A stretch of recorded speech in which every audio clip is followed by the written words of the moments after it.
விஜய் காலை பிடித்த வைகோ.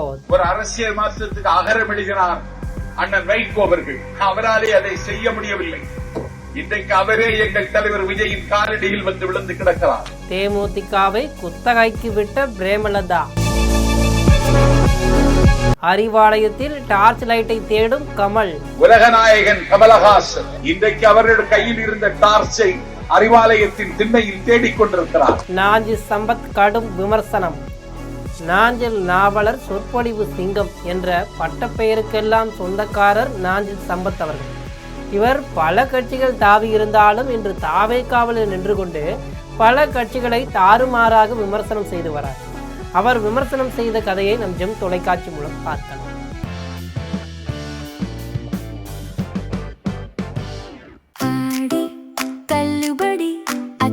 பேரும் 6 முதல் 60% வரை ஆடி தள்ளுபடியுடன் சூப்பர் சரவணா ஸ்டோர்ஸ், சென்னை, மதுரை, கோவை.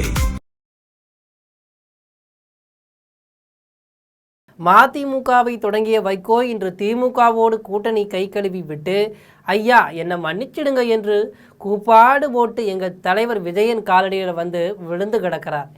எளிமையின் நாயகன் விஜயகாந்த் தொடங்கிய தேமுதிகவை அவரது மனைவி திமுகவிற்கு குத்தகைக்கு விட்டுள்ளார் என தாவேக பரப்புரை செயலாளர் நாஞ்சில் சம்பத் கடுமையாக விமர்சனம் செய்திருக்கார். இது குறித்து விழுப்புரத்தில் அவர் மேலும் பேசுகையில், மதிமுக தொடங்கிய வைகோ இன்று எங்கள் தலைவர் விஜய் காலடியில் வந்து விழுந்து கிடக்கிறாரு. தமாக என்ற கட்சி இன்று கல்லறைக்கே போய்விட்டது. விஜயகாந்த் தொடங்கிய தேமுதிகவை அவரது மனைவி திமுகவிற்கு குத்தகை விட்டிருக்கிறார். அரசியல் மாற்றம் தருவதாக சொன்ன உலகநாயகனும் மக்கள் நீதி மையம் தொடங்கிய கமல்ஹாசன் தனது டார்ச் லைட்டை அறிவாலயத்தில் தேடிக்கொண்டிருக்கிறார் என்றார். இது குறித்து அவர் மேலும் பேசும்போது, ஆட்சி மாற்றமும் ஒரு அரசியல் மாற்றமும் வேண்டும் என்பது தமிழக மக்களின் கனவு. 1994 ஆண்டு மே மாதம் 6ஆம் தேதி ஒரு அரசியல் மாற்றத்திற்கு அகரம் எழுதினார் வைகோ. ஆனால் அவராலேயே அதை செய்ய முடியலை. இன்று அவரே எங்கள் தலைவர் விஜயன் காலடியில் விழுந்து கிடக்கிறாப்புல. ஒரு அரசியல் மாற்றத்தை செய்வதற்காகத்தான் மூப்பனார் தமிழ் மாநில காங்கிரஸை தொடங்கினார். ஆனால் இன்று அந்த கட்சி ஒரு இடத்துல கூட வெல்லலை. அந்த கட்சி பாஜகவுடன் இணைந்ததால் தற்போது கல்லறைக்கே போய்விட்டது. ஆட்சி மாற்றமும் ஒரு அரசியல் மாற்றமும் வேண்டும் என்பது தமிழ்நாட்டு மக்களினுடைய கனவு. 1994 மே திங்கள் 6ஆம் தேதி ஒரு அரசியல் மாற்றத்துக்கு அகரம் எழுதினார் அண்ணன் வைகோ அவர்கள். அவராலே அதை செய்ய முடியவில்லை. இன்றைக்கு அவரே எங்கள் தலைவர் விஜயின் காலடியில் வந்து விழுந்து கிடக்கிறார். ஒரு அரசியல் மாற்றத்தை செய்வதற்காகத்தான் கபில் சில மூப்பனையார் தமிழ் மாநில காங்கிரஸை தொடங்கினார். அந்த கட்சி ஒரு இடத்தில் கூட வெற்றி பெறவில்லை. அந்த கட்சி இன்றைக்கு பிஜேபியோடு கைகோர்த்ததன் விளைவு அது கல்லறைக்குள் போய்விட்டது. ஒரு அரசியல் மாற்றத்திற்காக விளிம்பு நிலை மக்களின் நம்பிக்கையை பெற்ற விஜயகாந்த் தேமுதிக என்ற கட்சியை தொடங்கினார். ஆனால் அவருடைய மனைவி பிரேமலதா திமுகவுக்கு விற்று சாப்பிட்டு கொண்டிருக்கிறார். தற்போது ஒரு அரசியல் மாற்றத்திற்காகத்தான் கேப்டன் விஜயகாந்த் விளிம்பு நிலை மக்களின் நம்பிக்கை பெற்ற மகத்தான தலைவன் விஜயகாந்த் தேசிய முற்போக்கு திராவிடர் கழகத்தை தொடங்கினார்.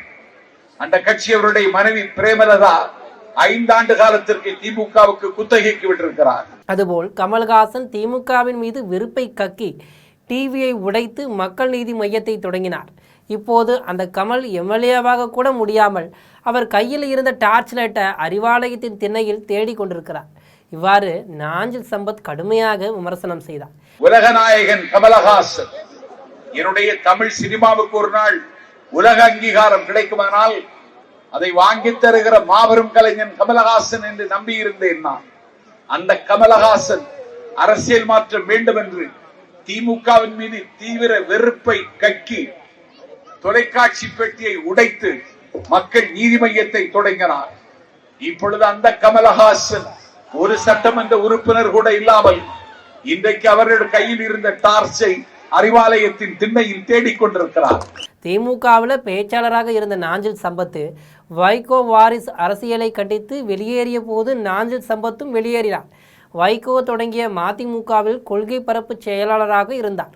சிறந்த பேச்சாளரான இவர் வைகோவுக்கு இணையான பேச்சாற்றலை பெற்றவர். எனினும் வைகோவுடன் ஏற்பட்ட மோதல் போக்கால் அக்கட்சியிலிருந்து விலகி அதிமுகவில் இணைந்தார். அங்கும் கொள்கை பரப்பு துணை செயலாளர் பதவியை வழங்கிய முன்னாள் முதல்வர் ஜெயலலிதா அவருக்கு இன்னோவா காரையும் பரிசளித்தார். இந்த நிலையில் கடந்த 2016ஆம் ஆண்டு ஜனவரி மாதம் நாஞ்சில் சம்பத்தின் பதவியை ஜெயலலிதா அவர்கள் பறித்தார். இதையடுத்து டிடிவி தினகரனுக்கு ஆதரவாக செயல்பட்டு வந்தார். மேலும் தினகரன் தொடங்கிய அமமுகவில் திராவிடம், அண்ணா ஆகிய பெயர்கள் இல்லை என கூறி அங்கிருந்தும் வெளியேறினார். பிறகு அரசியலை விட்டு விலகுவதாகவும் கூறியிருந்தார்.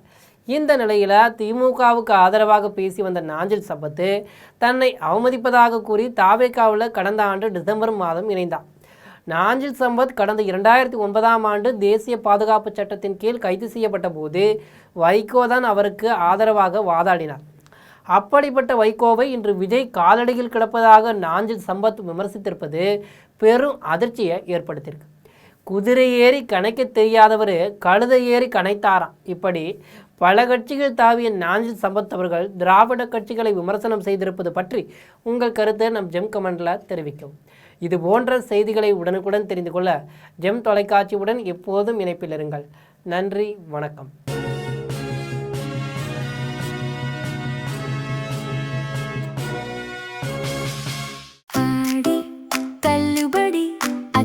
பேரும் அல்லும்படி 6 முதல் 60% வரை ஆடி தள்ளுபடியுடன் சூப்பர் சரவணா ஸ்டோர்ஸ், சென்னை, மதுரை, கோவை.